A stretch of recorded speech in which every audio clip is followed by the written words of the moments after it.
What's up? My name is Victor. In today's video, we're going to talk about the Weebill 3. That's right. Thank you, Zhiyun, for sending this out. So in this video, we're going to test this out on the field. Very first day it was released. It was yesterday at the time of this recording. I think you guys are going to see this tomorrow, Friday. So Wednesday when it was released, I took this out on a track day to shoot some car videos. And honestly, there's one thing that I really want to share with you guys that matters most, aside from all the extra features that Zhiyun really packed into this gimbal. So we're not going to talk about specs. There's a lot of videos out there that talks about all the specs and what's included in this gimbal. But to me, the most important part of the gimbal is that, does it stabilize well? Because that's the main part of the gimbal. The rest are just convenience. So I used to have this. This is the original Weebill 1, and this is Weebill 3.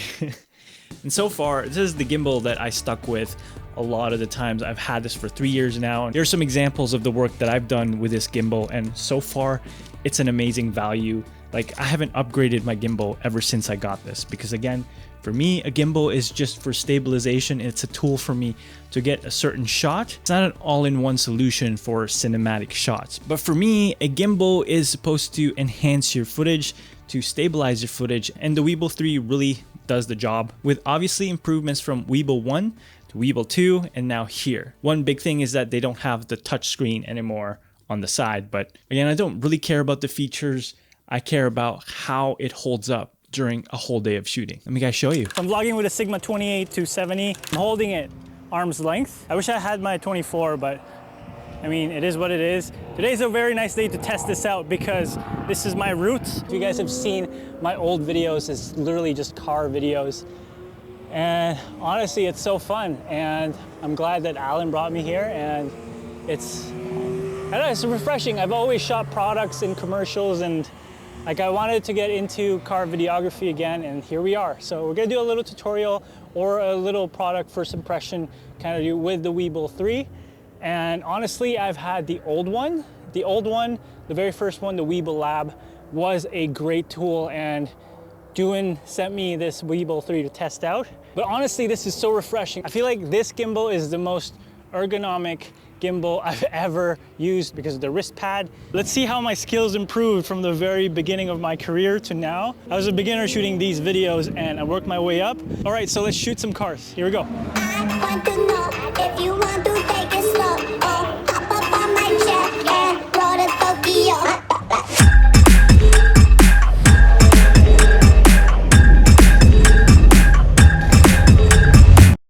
Just stop raining so we can shoot again. Versapen? I can shoot again. Versapan. Do you want to be in my video? Eyes the buys the fies the fish. The real Alan Palander, guys. Hey guys, this is me in a nutshell. After going around at high speeds and getting drenched in rain. Currently they're running laps, and I gotta do some videos on these ones, just B-roll, and also for my channel, Reel. And I wanna do a tutorial of kind of like how I do my car videos. And I haven't done car videos in a while, so this could be interesting. We're gonna do some more gimbal shots with the Weebill 3. I feel like this is one of the best or the most ergonomic gimbals that I've ever touched. At least the single-handed ones, because now, as you can see, you can now, like, it just feels like a hilt. And when you're going down like this, like, you actually kind of don't need the handle anymore, the top handle. But yeah, they're still running some laps here, and we're gonna shoot some video. I don't know what I'm saying. Like, I haven't planned this video at all, so I just was gonna shoot some footage here. So let's get to it.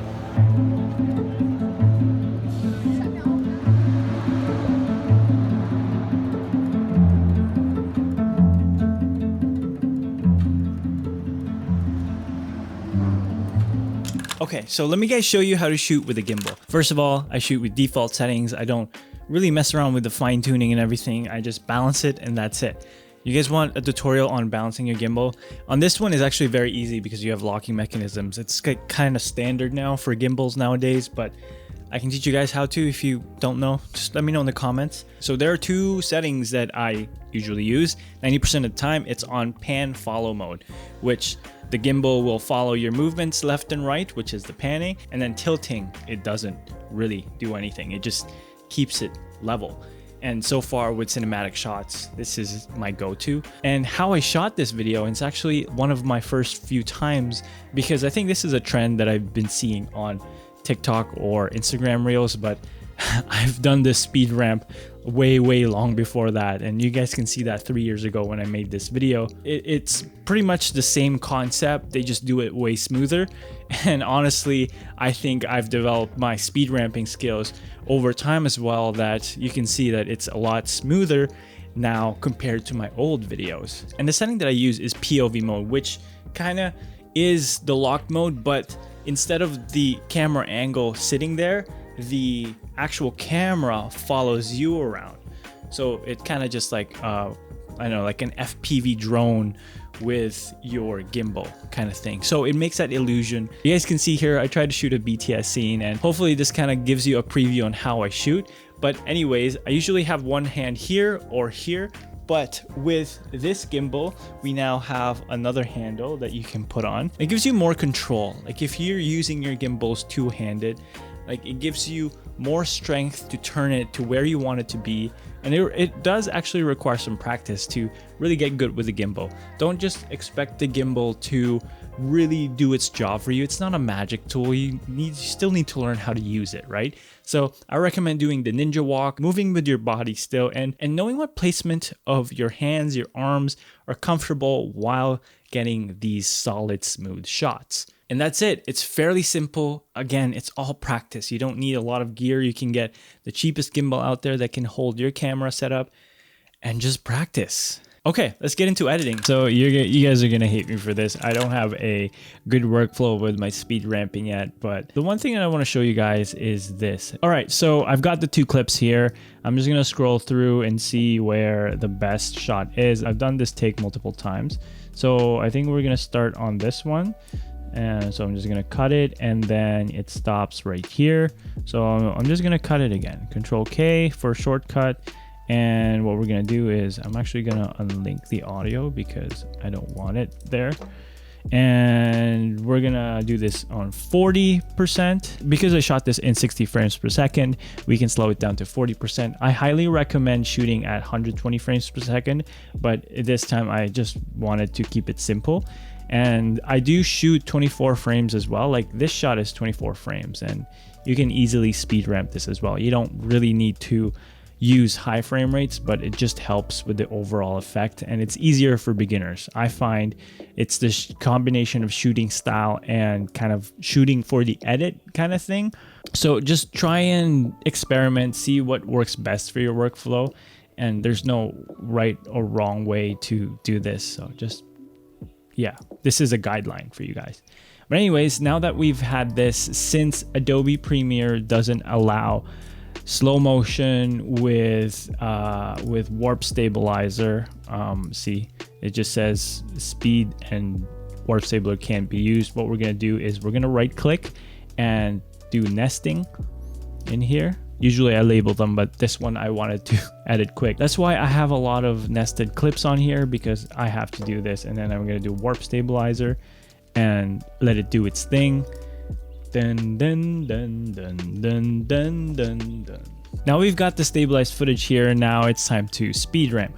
What we're gonna do is we're actually gonna nest it again, because we just did a warp stabilizer.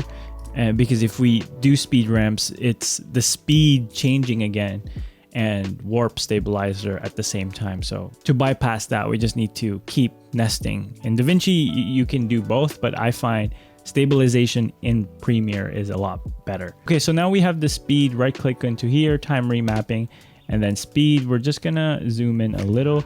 So what we're gonna do is like speed ramp the beginning, right? This is where I wanna showcase my stuff. So we're gonna add a key point here, kind of where we transition out. I think this is it. This is it right here. It literally takes a second or two to kind of fulfill the middle spot before the speed ramp.